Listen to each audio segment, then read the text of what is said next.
پھر اے یہودیوں تمہارا حال یہ ہے کہ تم آپس میں ایک دوسرے کو قتل کرتے ہو. میں صرف آیت کا ترجمہ کر رہا ہوں. اور تم میں کا ایک گروہ ان کے گھروں سے باہر نکالتا جبکہ گناہ کے معاملے میں وہ ایک دوسرے کی مدد کرتے ہیں، گناہ اور ظلم و زیادتی کے معاملے میں. اور اگر وہ تمہارے پاس قیدی بن کر آ جائیں، قیدی کی صورت میں آتے ہیں تو فاتوہم، تو تم ان کا فدیہ ادا کرتے ہو. فدیہ کا مطلب کیا ہوتا ہے؟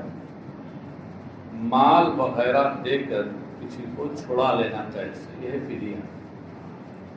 تو مطلب یہ ہے کہ اگر وہ قیدی بن کر کے تمہارے پاس آتے ہیں، تمہارے یا تمہارے خلفاء کے پاس، تو اس وقت تم مال وغیرہ دے کر انہیں چھڑاتے بھی ہو. یہ معمہ ہے سمجھنے کا نہ سمجھانے کا. ہاں، ایک طرف تو لگ رہا ہے کہ تم بڑے دشمن ہو ان کے، اور دوسری طرف یہ لگ رہا ہے کہ بہت بڑے دوست ہو، گویا تمہارے اپنے وہ لوگ ہیں، تبھی تو فدیہ دے کے چھڑاتے ہو. تو یہ کیا کہا جائے گا؟ یہ معمہ ہے سمجھنے کا نہ سمجھانے کا.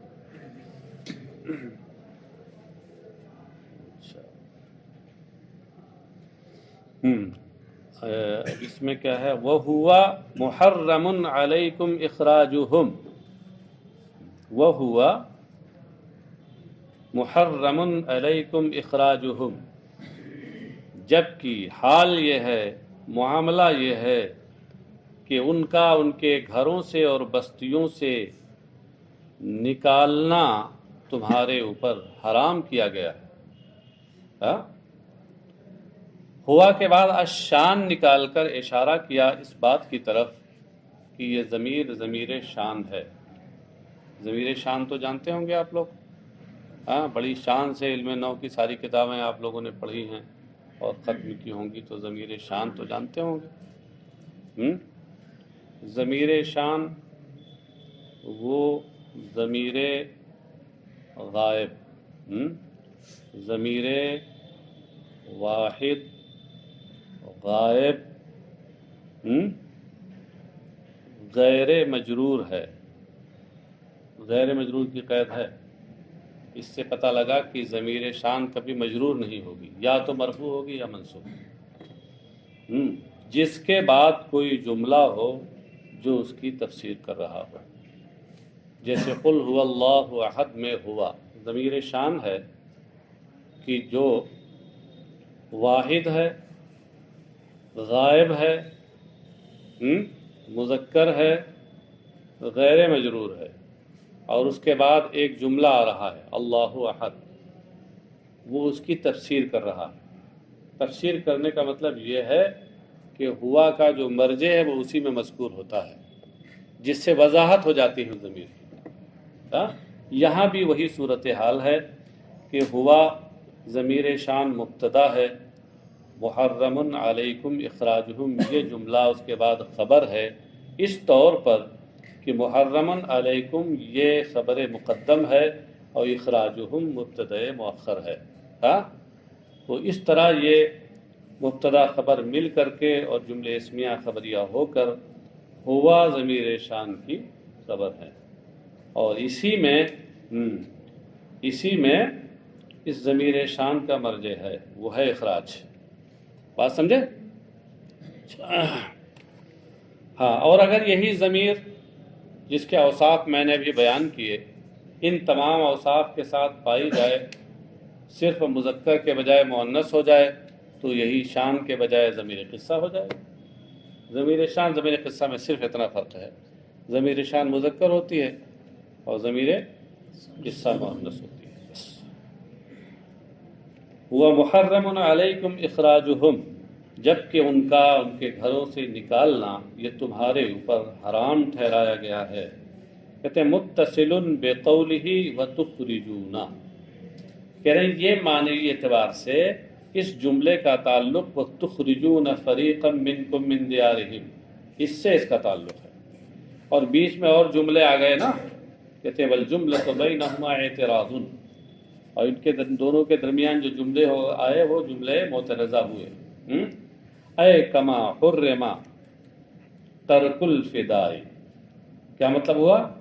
محرم علیکم اخراجہم، تو محرم یہ اس میں مفعول ہے، اور اس میں مفعول فعل مجہول کے معنی میں ہوتا ہے، تو اب معنی یہ ہوا کہ وحرم علیکم اخراجہم کما حرم ترک الفدا، یہ مفہوم ہو گیا اس کا، ہاں، کہ اب ان کا گھروں سے نکالنا یہ تمہارے اوپر حرام قرار دیا گیا ہے، جس طرح ترک فدیہ تمہارے اوپر حرام ہے۔ وکانت قریظۃ، اب یہاں سے واقعہ بتا رہے ہیں۔ دیکھیے نبی اکرم صلی اللہ تعالی علیہ وسلم جب ہجرت کر کے مدینہ طیبہ تشریف لے گئے تو وہاں اہل مدینے میں دو طرح کے لوگ بستے تھے، کچھ یہودی تھے اور کچھ یہودیوں کے علاوہ تھے، ہاں، تو یہودیوں کے علاوہ جو لوگ تھے ان میں دو قبیلے مشہور تھے، وہ کون کون؟ ایک اوس اور ایک خزرج، اور یہ آپس میں ان کی بڑی آویزشیں رہتی تھیں، بڑی دشمنی تھی، ہمیشہ برسر پیکار آستین چڑھائے ہوئے، بالکل ہمیشہ۔ یہودی تو ہمیشہ سے سازشی مزاج کے تھے، ان کی کوئی بہت زیادہ عزت وہاں نہیں تھی، اگرچہ مال و ثروت والے تھے مگر عزت نہیں تھی، تو اس لیے کیا کرتے تھے کہ یہ بھی دو حصوں میں بٹ گئے۔ ان کے بھی دو قبیلے تھے، ایک قریظہ اور ایک بنو نذیر، ہاں، تو بنو قریظہ یہ حلیف بن گیا قبیلہ اوس کا، اور بنو نذیر یہ حلیف بن گیا قبیلہ خزرج کا، سمجھے؟ تو اب یہ کیا کرتے کہ جب اوس و خزرج کی لڑائی ہوتی تو ایسی صورت میں قریظہ قبیلہ اوس کا ساتھ دیتا کیونکہ اس کا حلیف تھا، اور یہ بنو نذیر یہ خزرج کا ساتھ دیتے، اپنے حلفاء کے ساتھ لڑتے، اور پھر جو مد مقابل ہوتے ان کو تباہ کرتے، ان کے مکانات تباہ کرتے اور ان کو شہر بدر کر دیتے۔ لیکن صاحب جب اگر کوئی یہودی قیدی بن کر کے آتا، مثلا قریظہ کا کوئی یہودی خزرج کے پاس قیدی بن کے آتا، تو یہ بنو نذیر جو ہیں بنو نذیر اس کو چھوڑا لیتے فدیہ دے کر۔ حالانکہ اب آپ غور کیجئے کہ آپس میں تو ایک دوسرے کے مد مقابل حریف ہیں، مگر وہاں چھوڑا لیتے۔ تو ان سے پوچھا جاتا کہ بھائی ایک طرف جنگ کرتے ہو اور دوسری طرف فدیہ دے کے چھڑا لیتے ہو، جنگ کرتے ہو اس سے لگتا ہے تم دونوں میں دشمنی ہو، فدیہ لے کے چھڑا لیتے ہو تو لگتا ہے کہ وہ تمہارے بہت اپنے ہیں، خاص ہیں۔ تو کہتے ہیں کہ وہ ہماری مذہبی کتاب میں ہمیں اس کا حکم دیا گیا۔ تو ان سے پوچھا جاتا کہ بھائی پھر تم جب مذہبی کتاب میں فدیہ دینے کا حکم ہے تو اس صورت میں تم ان سے جنگ کیوں کرتے ہو؟ آخر یہ دوسری طرف ہوتے ہیں اور تم اس طرف ہوتے ہو اپنے حلیف کے ساتھ، ان سے جنگ کیوں کرتے ہو، برسر پیکار کیوں ہوتے؟ کہتے ہیں اصل میں چونکہ ہم نے ان سے حلف کیا، ہم حلیف بنے ہیں، تو اس وجہ سے جنگ اس لیے کرتے ہیں تاکہ ہمارا حلیف پسپا نہ ہو، ذلیل نہ ہو۔ دیکھیں ترجمہ دیکھیں۔ وَكَانَتْ قُرَيْظَةُ حَالَفُ الْأَوْسَ وَالنَّذِيرُ الْخَزْرَجَ، قبیلہ قریظہ جو یہ یہودیوں کا قبیلہ تھا، قریظہ اس نے اوس سے معاہدہ کر رکھا تھا، قبیلہ اوس کا حلیف تھا۔ یہ اوس یہودی نہیں تھے، غیر یہودی، اہل مدینہ، اور نذیر نے خزرج سے معاہدہ کر رکھا تھا، یعنی ان کے حلیف تھے۔ وہ دونوں انصار کے قبیلے تھے، بعد میں انصار ہوئے سرکار کے۔ فَكَانَ كُلُّ فَرِيقٍ يُقَاتِلُ مَعَ حُلَفَائِهِ وَيُخَرِّبُ دِيَارَهُمْ وَيُخْرِجُهُمْ، تو اس میں سے ہر فریق اپنے حلیفوں کے ساتھ مل کر کے ان سے جنگ کرتا اور ان کے گھروں کو تباہ و برباد کرتا اور انہیں شہر بدر کر دیتا۔ فَإِذَا أُسِرُوا فَدَوْهُمْ، تو جب وہ قیدی بنا کے لائے جاتے تو یہ ان کا فدیہ بھی دیتے ان کا۔ وَكَانُوا إِذَا سُئِلُوا لِمَا تُقَاتِلُونَهُمْ وَتَفْدُونَهُمْ قَالُوا أُمِرْنَا بِالْفِدَاءِ، اور جب ان سے پوچھا جاتا کہ تم ایسا کیوں کرتے ہو کہ ان سے جنگ بھی کرتے ہو اور اس کے بعد فدیہ بھی دیتے ہو، تو کہتے کہ ہمیں اس کا حکم ہے، ہماری کتاب میں توریت میں اس کا حکم آیا۔ فَيُقَالُ فَلِمَا تُقَاتِلُونَهُمْ، تو ان سے کہا جاتا کہ پھر تم ان سے جنگ کیوں کرتے ہو، کیونکہ وہ یہودیوں کا دوسرا جو گروہ اور دوسرا جو فریق ہے وہ تمہارے مد مقابل فریق کے ساتھ ملا ہوا ہے، تو اس کے ساتھ وہ جنگ کرتا ہے تم سے، تم مجھ سے کرتے ہو، ایسا کیوں کرتے ہو؟ فَيَقُولُونَ حَيَاءً أَن يُسْتَذَلَّ حُلَفَاؤُنَا، اس حیا اور اس شرم سے، وہ کہتے کہ اس حیا اور اس شرم سے کہ ہمارے حلیف ذلیل و پسپا نہ ہو جائیں۔ تو اس طریقے سے دو رنگی چال ان کی ہمیشہ تھی، آگ میں بھی پانی میں بھی۔ جی ہاں، قال تعالی، ارشاد باری تعالیٰ ہے ان کی اس بات پر، افتؤمنون ببعض الکتاب وتکفرون ببعض، تو کیا تم الکتاب کے کچھ حصے پہ ایمان رکھتے ہو؟ الکتاب سے مراد توریت، ہاں، توریت کے کچھ حصے پر تم ایمان رکھتے ہو، توریت کے اس حصے سے مراد کیا ہے؟ فدیہ دینا۔ وَتَكْفُرُونَ بِبَعْضٍ، اور بعض کا انکار کرتے ہو۔ اسی توریت میں یہ بھی تو لکھا ہے، جہاں یہ لکھا ہے کہ اگر یہ قیدی ہو جائیں تمہارے یہودی بھائی تو فدیہ دے کر چھڑاؤ، تو وہیں یہ بھی تو لکھا ہے کہ ان کے ساتھ ان کو قتل نہ کرو، انہیں شہر بدر نہ کرو، اور ان کے خلاف اور ان کا تعاون کرو، یہ بھی تو لکھا ہے، تو اس کو تم نہیں کرتے ہو۔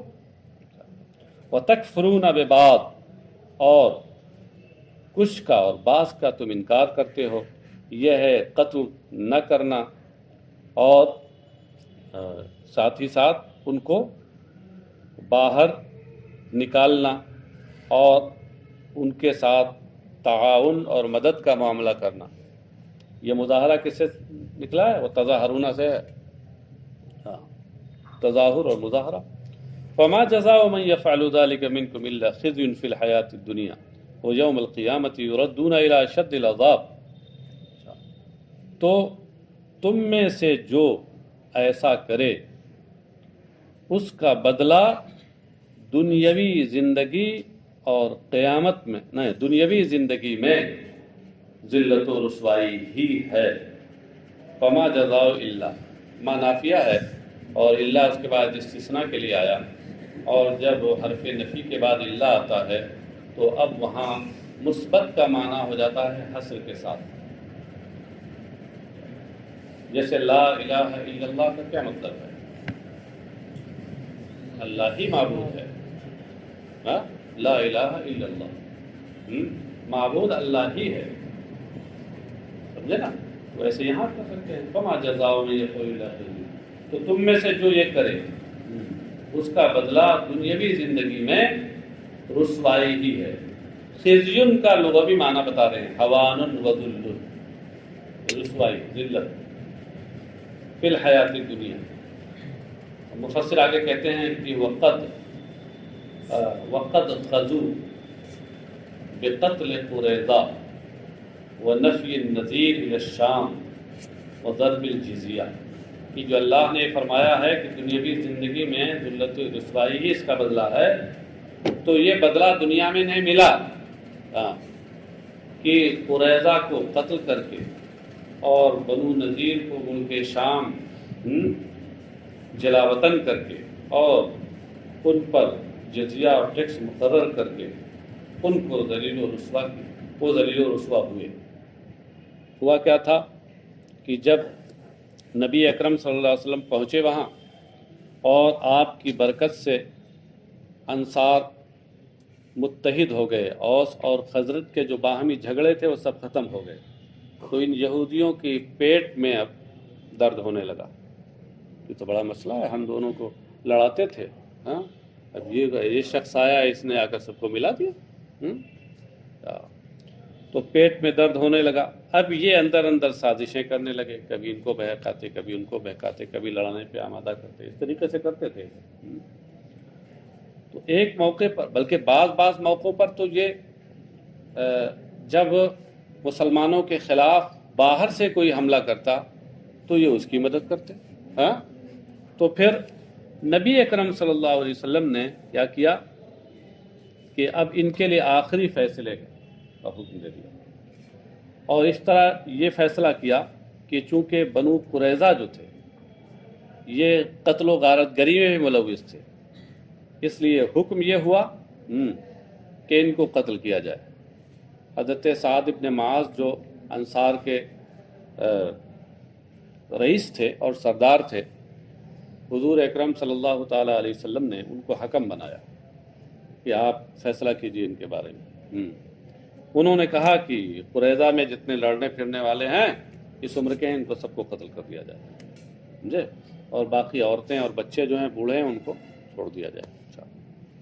اور نذیر چونکہ یہ قتل و غارت گری میں یہ قبیلہ نہیں ملوث تھا، تو ان کے بارے میں انہوں نے فیصلہ یہ کیا کہ یہ جو نذیر ہیں بنو نذیر، تو ان پر ٹیکس جزیہ مقرر کیا جائے اور انہیں زندہ یہاں سے شہر بدر کر دیا جائے، شام بھیج دیا جائے. تو وہی ہوا.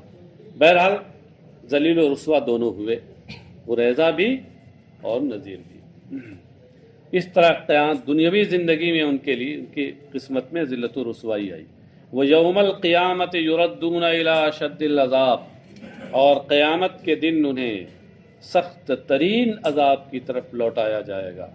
وَمَا اللَّهُ بِغَافِلٍ عَمَّا يَعْمَلُونَ یا عَمَّا تَعْمَلُونَ دونوں قراتیں ہیں. اور اللہ تمہارے یا ان کے اعمال سے بے خبر نہیں.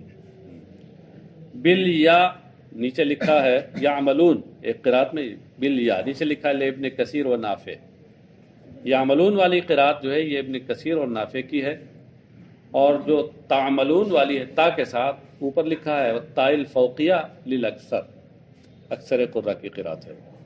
اولئک الذین اشتروا الحیاۃ الدنیا بالآخرۃ ولا یخفف عنہم العذاب ولا هم ینصرون. یہ وہ ہیں، یہی وہ ہیں کہ جنہوں نے آخرت کے بدلے میں دنیاوی زندگی کو ترجیح دی. اشترل حیات الدنیا، آخرت کے بدلے میں دنیاوی زندگی لی. تو اشترا بھی کا معنی جو ہے بدلے میں لینا بھی ہوتا ہے اور ایک شے کو دوسری شے پہ ترجیح دینا بھی ہوتا ہے.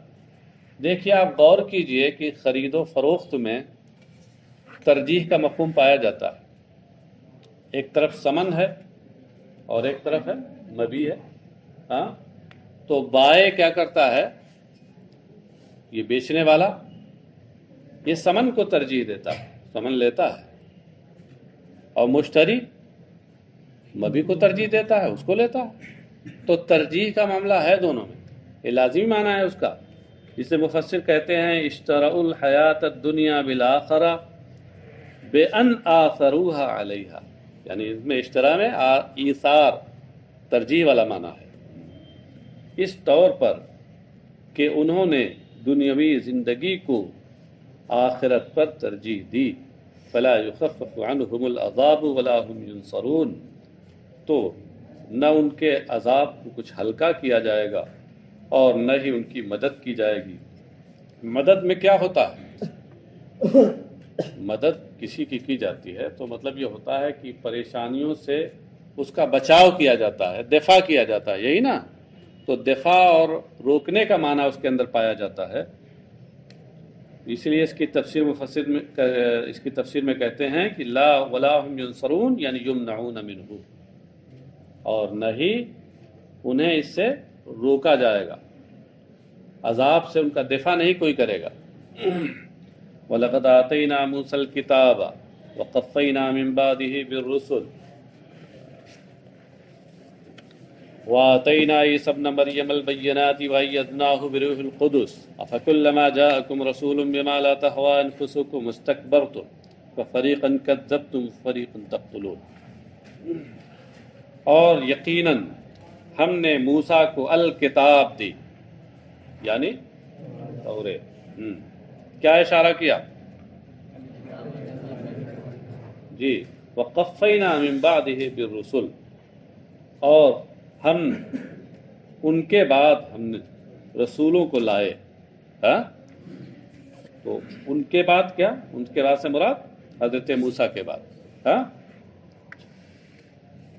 مفسر اس کی تفسیر میں کہتے ہیں اے اتبعناہم رسولا فی اثر رسول. ہاں یعنی ہم ان کے بعد لائے رسول یکے بعد دیگرے، ایک رسول کے بعد دوسرا رسول لائے. اس سے کیا سمجھ میں آتا ہے کہ انبیاء بنی اسرائیل جو آئے تو بیک وقت وہ سب نہیں تھے، ایک کے بعد دوسرا آیا. اس سے یہ سمجھ میں آتا ہے. تو اس سے پہلے جو آپ نے بعض روایتوں میں سنا ہے کہ بنو اسرائیل نے ایک ہی دن میں 70 انبیاء کرام کو شہید کر دیا تھا. تو جب ایک رسول کے بعد دوسرا رسول آ رہا ہے تو یہ 70 اکٹھا کیسے ہو گئے؟ پتہ چلا کہ امام سیوطی کی یہ تفسیر یہاں پر یہ اس روایت سے ٹکرا رہی ہے. گرتے ہیں شہسوار ہی میدان جنگ میں. ابھی کم زیادہ عمر نہیں تھی امام سیوطی کی جس وقت تفسیر لکھی ہے، تو کہیں کہیں چوک تو ہو ہی سکتی ہے. لکل جواد کبوا ولکل عالم حفوا ولکل صارم نبوا. ہر عمدہ گھوڑے کو کبھی ٹھوکر بھی لگتی ہے، اور ہر تیز و تند تلوار کبھی کبھی اپنے نشانے سے چوک بھی جاتی ہے. وَلِكُلِّ عَالِمٍ حَفْوَا. اور ہر صاحب علم سے کبھی لغزش بھی ہو جاتی ہے. ہو گئی لغزش تو اس سے کوئی فرق نہیں پڑا امام سیوطی پر، لغزش ہو گئی. صحیح وہی ہے کہ یہ جو انہوں نے رسولاً فی اثر رسول بڑھا دیا ہے، یہی نہیں بڑھانا چاہیے تھا. بات سمجھ گئے؟ ہاں ایک وقت میں کئی انبیاء ہو سکتے ہیں. ایک وقت میں کئی نبی ہو سکتے ہیں. جی ہو سکتے ہیں. پھر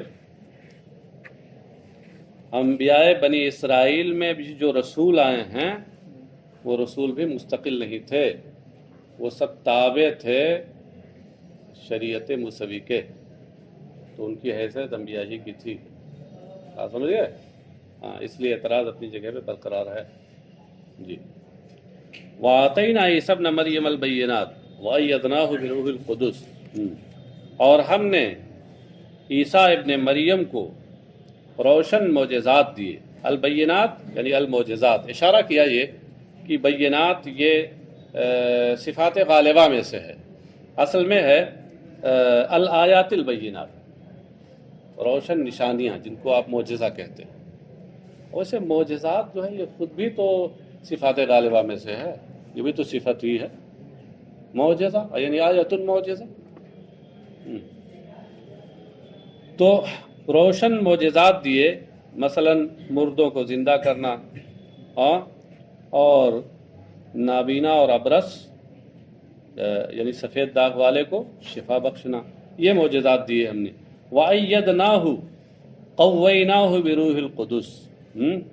اور روح قدس کے ذریعے، مقدس روح کے ذریعے ہم نے انہیں قوت و توانائی بخشی. تائید کا معنی تقویت ہوتا ہے، تو ایدنا کا معنی قوینا ہوگا. وہی لغوی معنی بتا دیا انہیں. من اضافت الموصوف الی الصفت.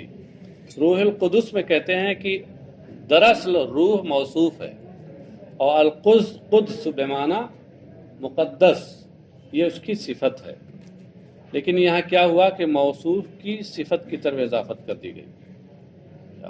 من اضافت الموصوف الی الصفت، یہ اضافت الموصوف الی الصفت کی قبیل سے یہ ترکیب.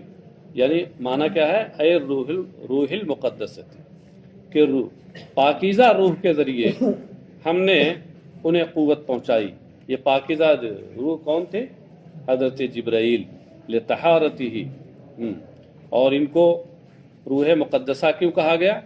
لطہارتہ، کیونکہ یہ پورے طور پر مقدس اور طاہر ہیں، پاک ہیں. یسیر و معہ حیث سارا، تو یہ ان کے ساتھ حضرت عیسیٰ کے ساتھ چلتے، حضرت عیسیٰ جہاں بھی جاتے. فلم تستقیموا، فلم تستقیموا، اتنا سب کچھ ہونے کے باوجود پھر بھی اے یہودیو تم راہ راست پہ نہ آئے. تستقیموا سے میں یہاں خطاب کس سے ہے؟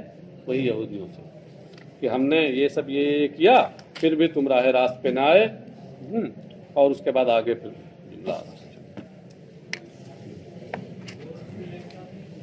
جی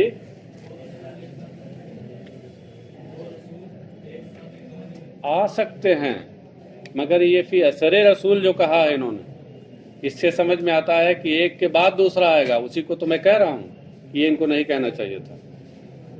تو رسول ایک ساتھ آ سکتے ہیں، مثلا اس زمانے میں جو رسول ہوتے تھے سرکار کے علاوہ بقیہ بات پہلے کے جو رسول ہیں وہ پوری دنیا کے لیے تو ہوتے نہیں تھے، کوئی اس آبادی کے لیے، کوئی اس آبادی کے لیے، کوئی اس خطے کے لیے، کوئی اس خطے کے لیے، تو ایک وقت میں کئی رسول آ سکتے ہیں، کوئی استحالہ نہیں۔ مگر یہ رسولاً فی اثر رسول جو کہہ رہے ہیں، اس سے سمجھ میں آتا ہے کہ بنی اسرائیل میں ایسا نہیں ہوا ہے کہ ایک وقت میں کئی رسول ہوں۔ یہ کہ جی ہاں ہاں، تو دونوں رسول تھوڑے تھے، ایک نبی تھے ایک رسول تھے۔ ہاں وہ بطور تبلیغ کہا، اس لیے کہ رسول اسے کہتے ہیں جس پہ کتاب نازل ہو، حضرت ہارون پہ کوئی کتاب نازل نہیں ہوتی، بطور تبلیغ کہہ دیا۔ اور ہو بھی تو ہمارا موقف اس کے خلاف تھوڑا ہے، ان کا موقف نہ خلاف ہے، اسی کو میں کہہ رہا ہوں چوک ہوئی، ہمارے پر ان کے موقف سے اعتراض کر رہے ہیں۔